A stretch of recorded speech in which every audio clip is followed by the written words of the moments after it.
Welcome to the MuseCast, where we squeeze every last drop of inspiration out of Sunday's sermon. You're a liar. I'm sorry, I'm not. I'm bad at counting.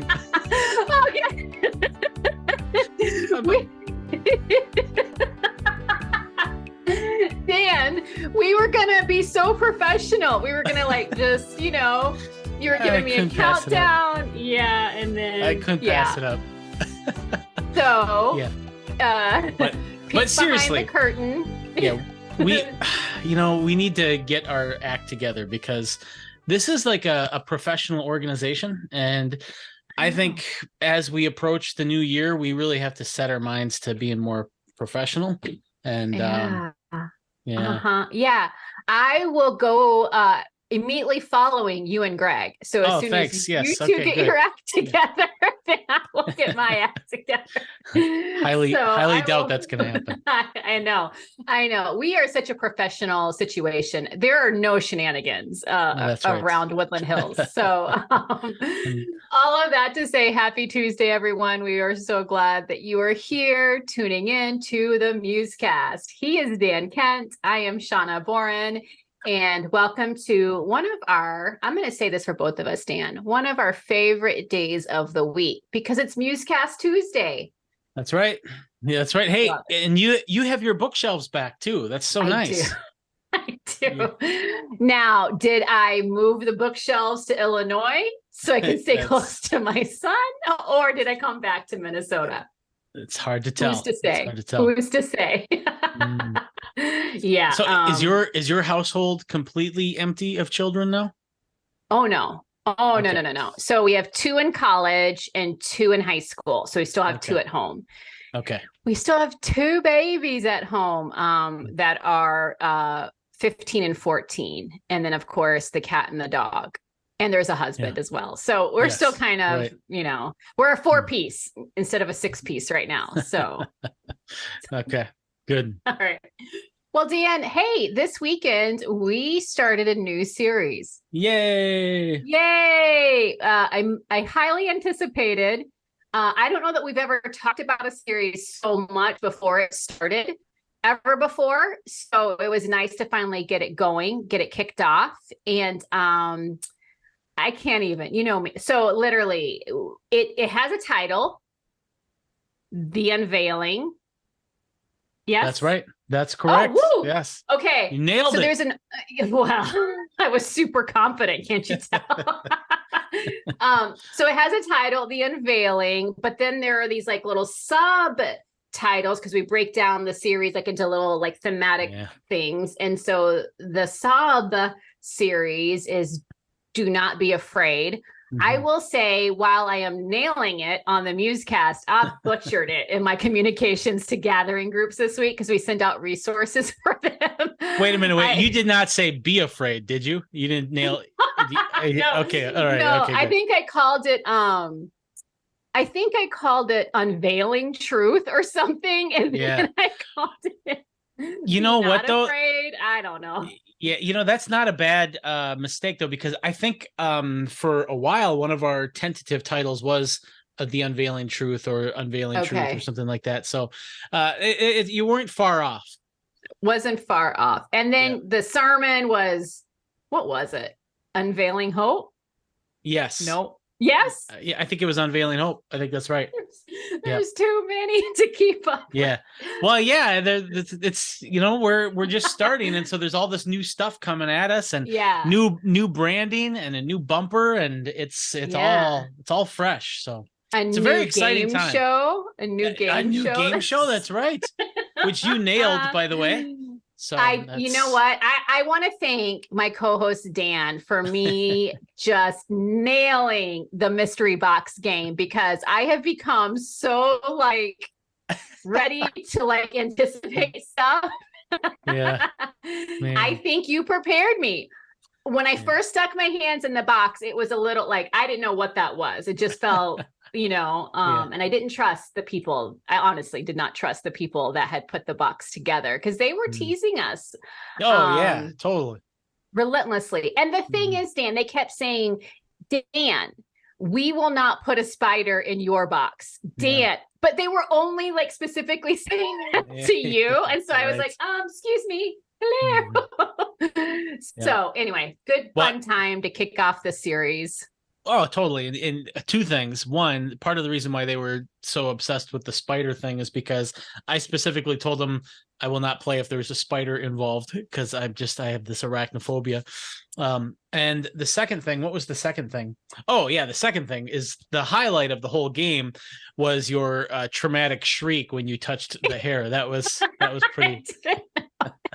That was pretty fun. Honestly. Well, yeah. And I said, if anything licks me or crawls, I'm out. Like I cannot, no matter how much I tell myself, like I would be out. So 100% real-time reactions is what happened there. That's right. But it was a fun time and a fun way to start this series. And, I love the tone that was set, because you say that we're going to do a series on Revelation, and it kind of feels foreboding, like, but as hopefully we saw, it's not going to be that. This is a series of hope and encouragement, and I'm really excited. And so this is your time, sir, to do the the very first summary of the new series, of which the title I've already forgotten. So yeah, I think, I'm unsure now. I think it's Unveiling Hope. I think it was the sermon title, but definitely the series title is The Unveiling. And we are starting to go through the book of Revelation. And the first thing, and I'm so glad that Greg said this. In fact, I'll just say his kind of big pet peeve is when people call it Revelations, and it's just Revelation. And part of the reason why that is so important is related to what we're talking about in this series, is that when you say Revelations, you're implying that there's all of these revelations in it. It's this collection of revelations of different things being revealed, and but that's not the case. There's only one thing being revealed in many different ways, and that is the character and the love of God through Jesus Christ. And so that was, I think, just a very important start to the series.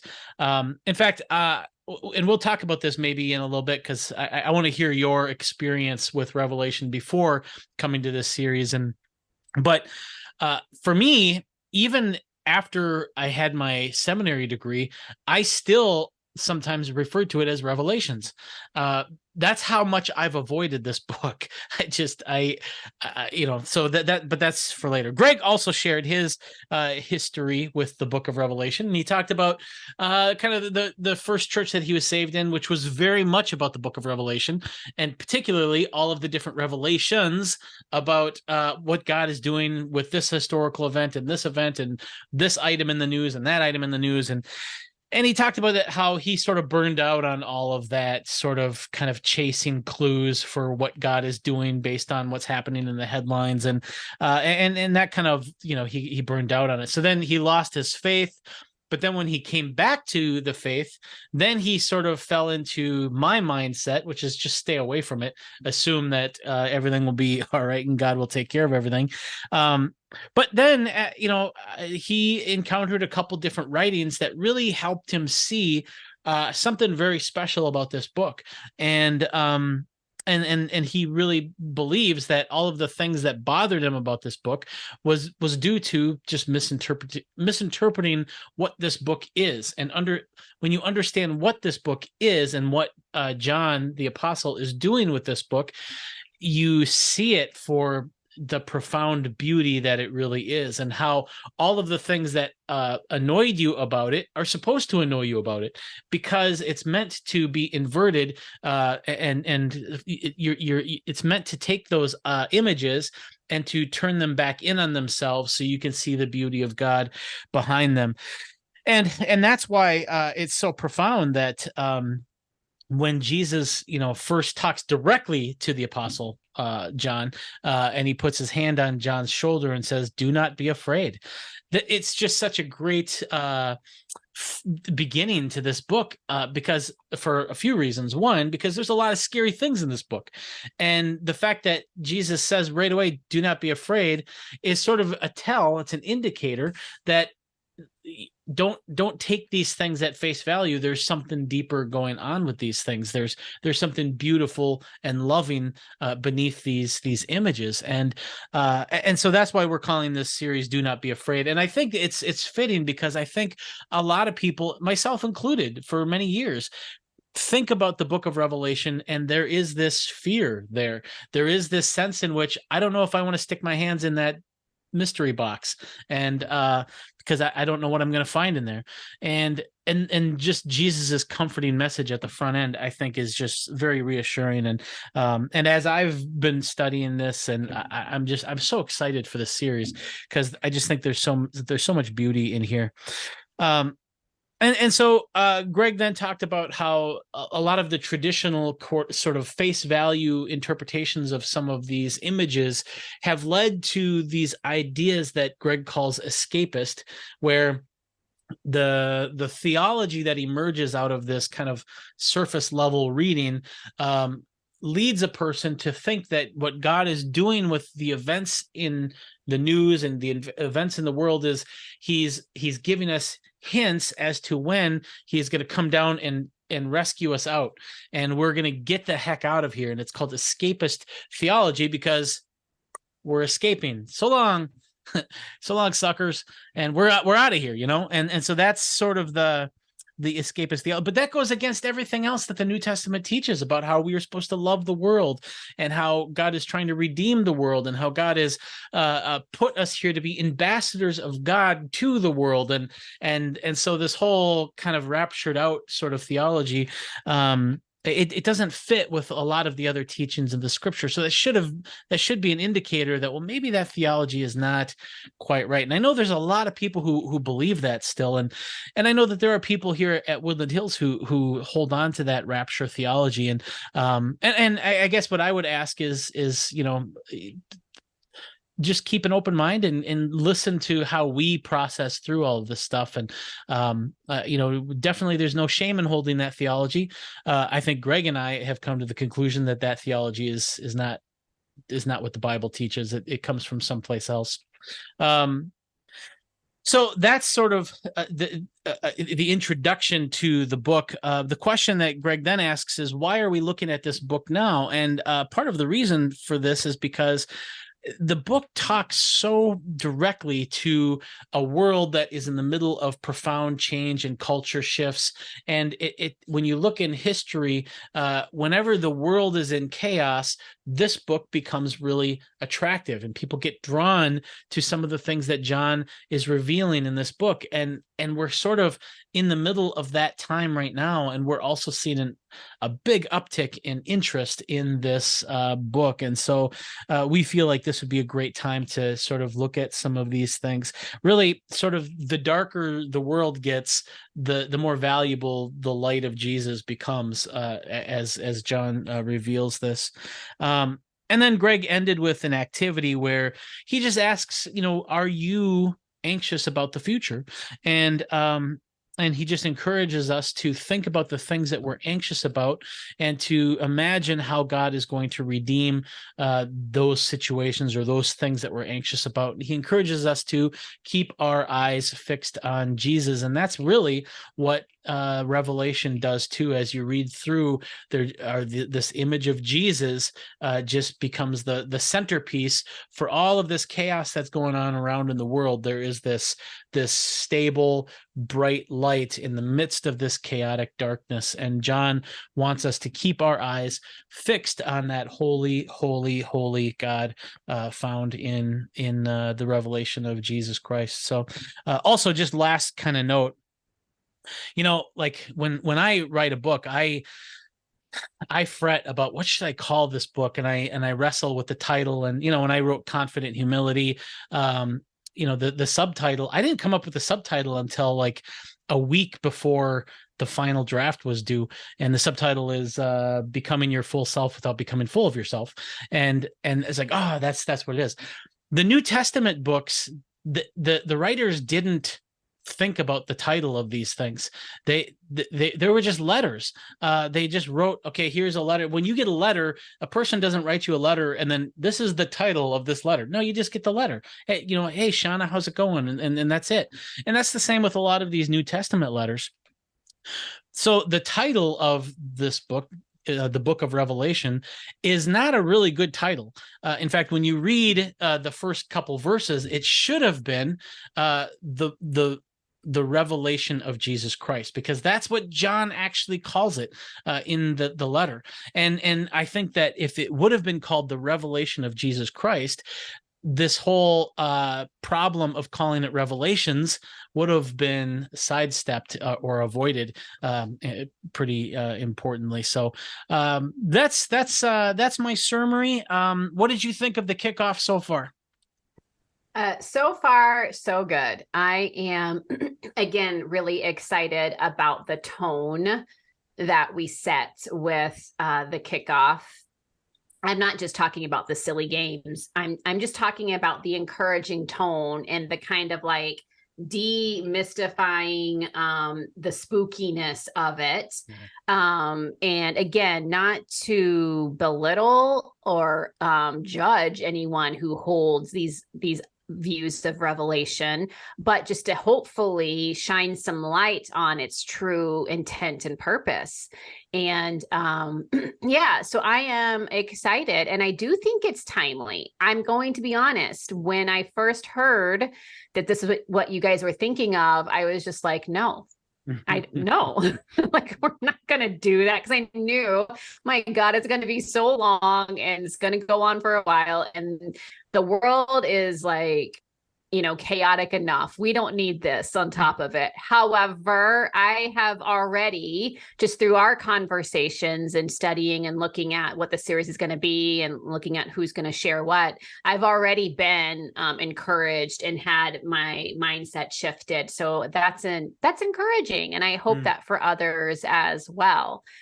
Which leads us to kind of like the bulk of our conversation today, Dan. Like, we thought it would be great for you and I to share our perspectives, our backstory with the book of Revelation. Greg did a beautiful job of that. And I think that was really helpful for people to hear from him, his experience in the church that he was saved in, came to the Lord in, and the value that they placed on this book, and then how it went sideways for him, and how he rediscovered Jesus and was able to re-engage this book. I think for many of us, it's one of those that we are just like, I don't want to, like, let's just forget that it's there. Let's not get to the end of the story. So I think it'd be great for folks to hear from us a little bit about how we originally have approached this text. No, that sounds good. Would you like to start? I can, or do you want to start? Why don't you start? Since I just did the summary, I'll catch my breath. Let you catch your breath. All right. Well, I think it's no surprise. I had a more skeptical and fearful view of Revelation initially in my early faith. I definitely held the mindset of it being more of an escapist theology.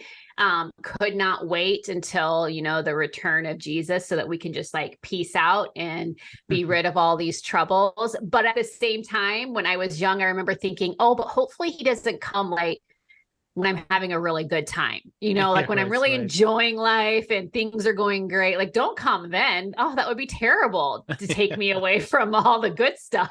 Come when it's bad so that I can escape, but don't rob me of my joy. Like, oh my word, just the naivety of it all is I can chuckle at it now. I have to have a lot of grace for myself. But even I feel like it played a larger role than I feel. Okay. I value the word, all of the word, but I do feel like for me in my faith, this played a larger role than it should have. And I say that because it just lent to the mindset of not having to worry so much about the earth and the animal kingdom, the things that we talk about as being some of our core mandates as believers here on earth, because it's all going to become new again. Like, it's all going to, we're going to get raptured and it's all going to whatever's going to happen. So we don't really have to worry about it. And so again, grace for myself for some of those thoughts. And then I think finally I'll say, well, two more things. Number one, when I was engaged to Scott, or maybe, no, I think we were just dating. And we somehow got to talking about this, and I found out he had a different view of rapture, and he did not have that escapist theology. And I remember thinking, oh dear, I don't know if this is going to work, because he'll be left behind, right? Like, I'm going to go and he's going to be left behind. And oh my goodness, it was a troubling time for me.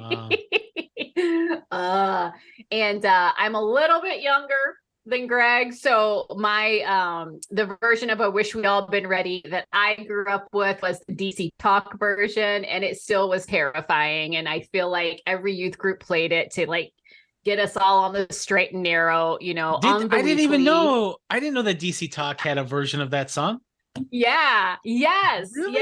Yes. They did. So yeah. And then the whole Left Behind series, and just terror. All of it was terror. Yeah. And I think I'm sad. However, I'm thankful that we're not throwing the baby out with the bathwater. I didn't officially throw the baby out with the bathwater. I maybe let the baby get cold in the bathwater, let it sit there for a bit, but we're warming that water back up. So we're going to be good. Yeah. Oh, that's awesome. Well, that's cool. You know, I, my first exposure to the book of Revelation, was not in church, because I was not really a believer until my later teens. And I was sort of raised not on the Bible, but on horror movies. And so my mom and I, we loved scary movies. And so and probably top 5 of still to this day, I can still watch it. And I love this movie, is The Omen, the original, The Omen. I didn't really get into the, what is the what's the one, the really famous one with the priest and The Exorcist. Yeah, I didn't really get into that one. Which is being re-released this year, by the way. Oh, really? Okay. Yeah. That one seemed a little hokey to me. It just seemed like with the green vomit and the spinning head. Yeah, and I'm just like, it's right. But The Omen, it seemed like this made sense, because the book talks about the 666, and sure enough, on Damien's head, if you look in the hair, there's a little 666 in there, and it's in the Bible, and this is what's been foretold. And it's all, you know, I could just imagine in my little blonde head watching this movie, all of these threads connecting in this little boy who had this kind of dark, evil power. And I was so like just mesmerized by all of that, and terrified at the same time. But you know, it's interesting that part of the appeal to, at least for me when I was a kid, to that type of movie, is that even though it really emphasized the fear of the book and what we have to be afraid of, which is all bad theology, but if it was true, we need to be afraid of these things, is that it implied that there was more going on in the world than meets the eye. And the fact that there was this darkness also implied that there was this corresponding light. And so in my mind, even though it talked about Damien, I immediately felt comforted that there must also be the corresponding light at that realm also. Yeah. And so that was my first exposure to Revelation. And you know, and then when you get into seminary and you see all of this escapist theology and the rapture stuff and the all these different epochs, and there will be 1,000 years of peace and all that kind of stuff, you know, I sort of glazed over on all of that stuff, and I didn't really give much attention to it, and I sort of avoided it. In fact, and this is sort of embarrassing, but you know, when I, as an adjunct teaching theology, I would coincidentally at the end of my theology classes, we ran out of time to get to the end time stuff, so you'll have to read that in your books, but it's just because we've had so much great conversation that we ran out of time for that, darn it. And it would always be that way. But here's what I'll say, and this is kind of the big pivot how I looked at Revelation then to how I'm starting to understand it now, you end up in all of those, I think, faulty theologies. I think they're faulty theologies. I think they're broken because you try to interpret the imagery that John has based on the imagery itself, trying to make sense of the imagery itself, or trying to connect the imagery that John uses to current events. And that's going to lead to the problems all the time. What I think you're supposed to do is you're supposed to take those images and compare them to where John got them from, which is the prophets in the Old Testament. And as you take these really strange images and you look back at the book of Daniel and the book of Isaiah and see what do these images, how do they relate to the Old Testament, then you see that what John is talking about here isn't predicting specific current events. It's telling us how to be prepared for things that will inevitably happen in an ungodly world. It's telling us how to position ourselves against empire. It's positioning us. It's telling us how to position ourselves to stand up for the oppressed and to fight against oppression and things like that. And when you see that connection to the Old Testament, it makes this book so relevant and so important, I think, for a church that's learning to love together, that I'm really excited for the direction we go here. That was a really long answer, but it was great. No, it was great. And I want to say, I think it is really relevant, and I'm so excited. Like you said, way to tie in our tagline. We are all going to be learning to love together, because even those of us who are going to be involved in teaching this series, we're still learning about this too, and I think that's really powerful.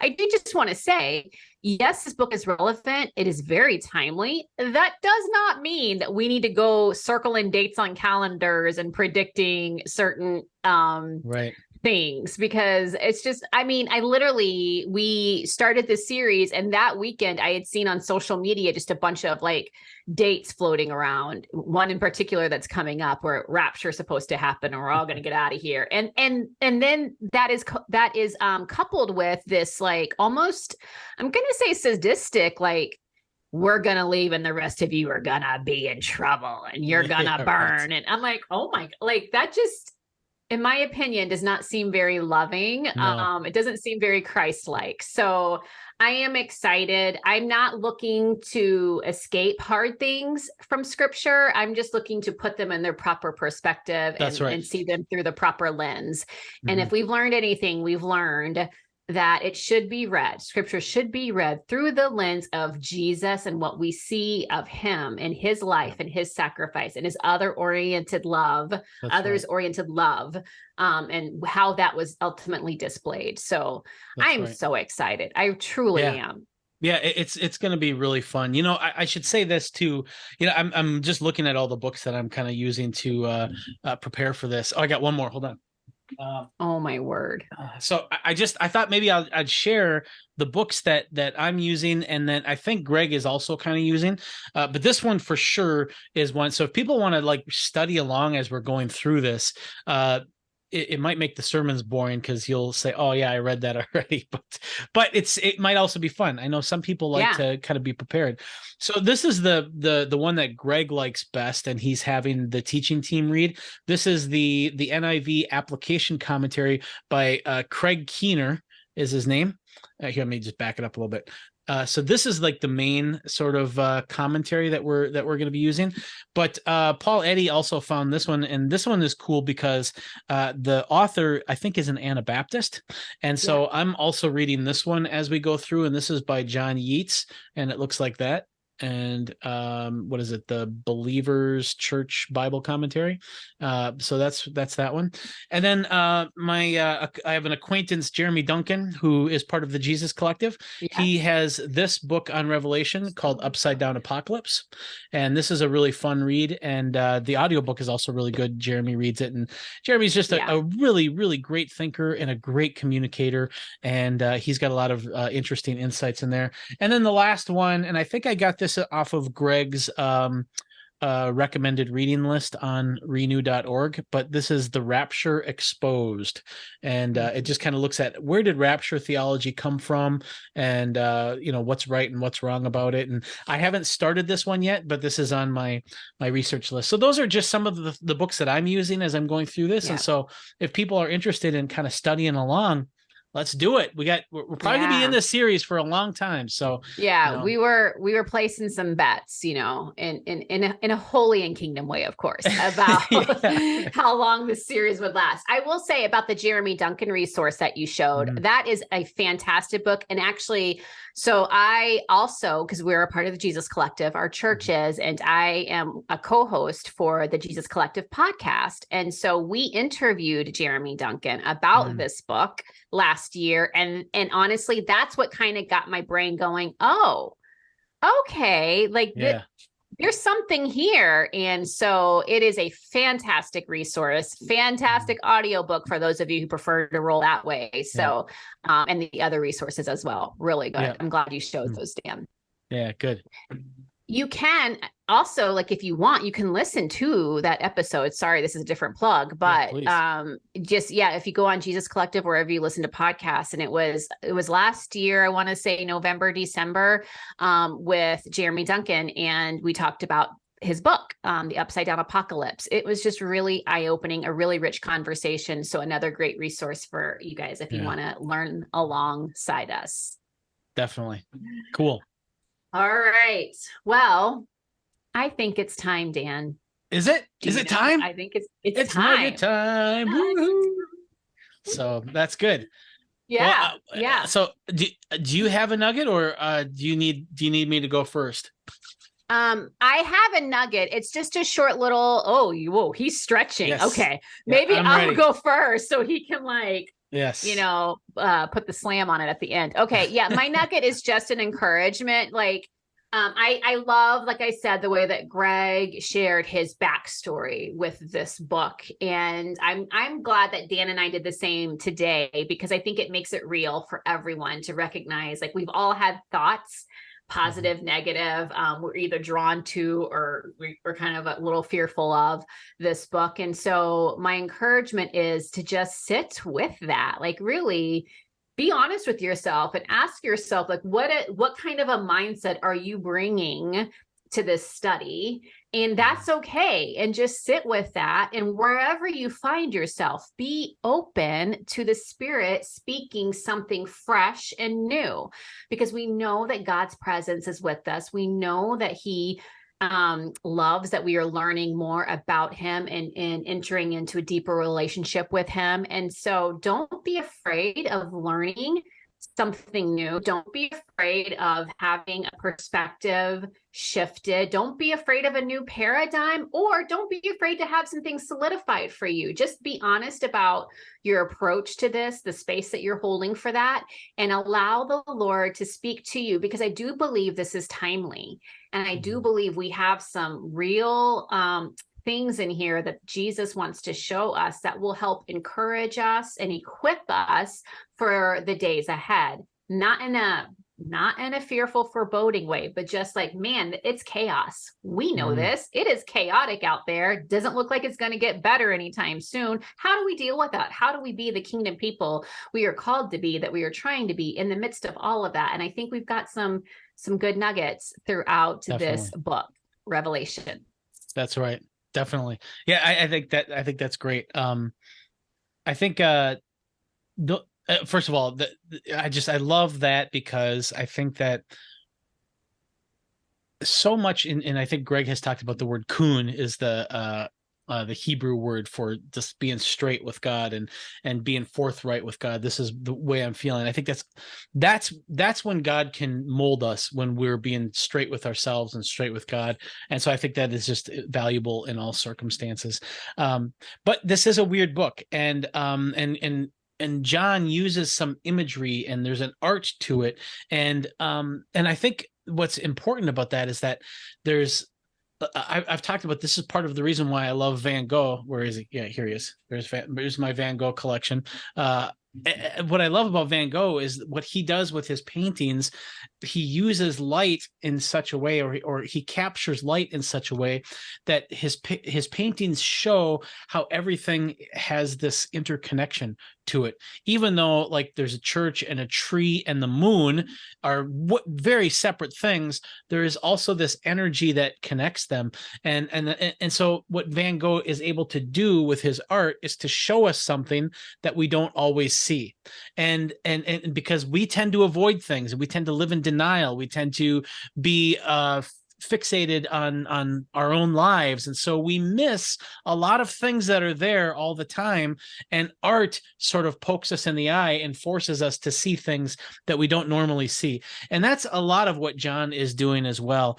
And so for my nugget, I actually want to talk about kind of nuggets. I want to look at, I've been reading Rilke, his Book of Hours, which if you haven't read this, it's really profound. He was a poet in the late 1800s. He, in his early 20s, mid 20s, he went to Russia for some reason for a summer, and he was just struck by the simplicity of the faith of the Russian believers.